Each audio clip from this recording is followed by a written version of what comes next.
Puluhan orang menjadi korban kekacauan yang meluas di Meksiko.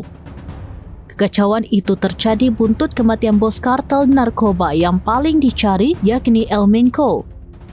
Diketahui El Menco tewas dalam operasi yang dilakukan tentara Meksiko pada Minggu 22 Februari 2026. Sedikitnya 73 orang tewas dalam upaya penangkapan pemimpin kartel generasi baru Jalisco itu. Pihak berwenang mengatakan pada Senin 23 Februari 2026, korban tewas mencakup pasukan keamanan serta anggota kartel.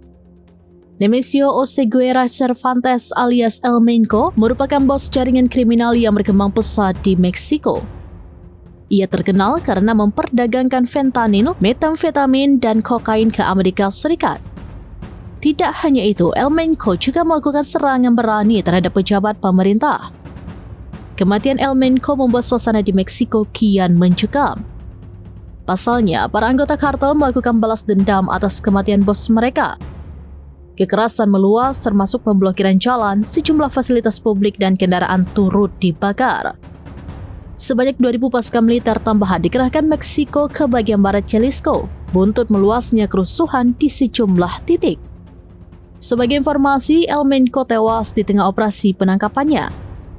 Militer Meksiko menangkap gembong narkoba tersebut di tempat persembunyiannya.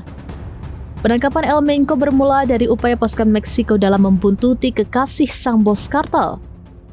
Mereka kemudian menemukan keberadaan persembunyian El Menco di Tapalpa, Jalisco. El Menco dan dua pengawalnya sempat melarikan diri ke daerah hutan.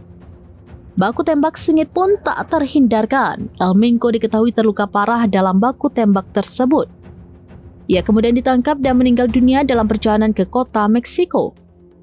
Di lokasi berbeda, tentara juga melumpuhkan anggota kartel berpangkat tinggi lainnya.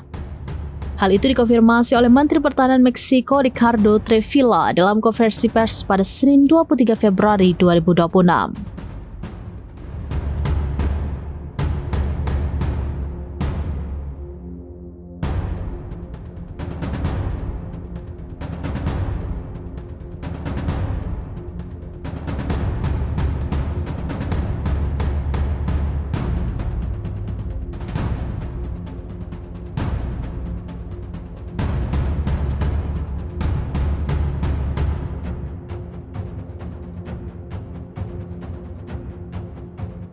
Download Tribun X sekarang, menghadirkan lokal menjadi Indonesia.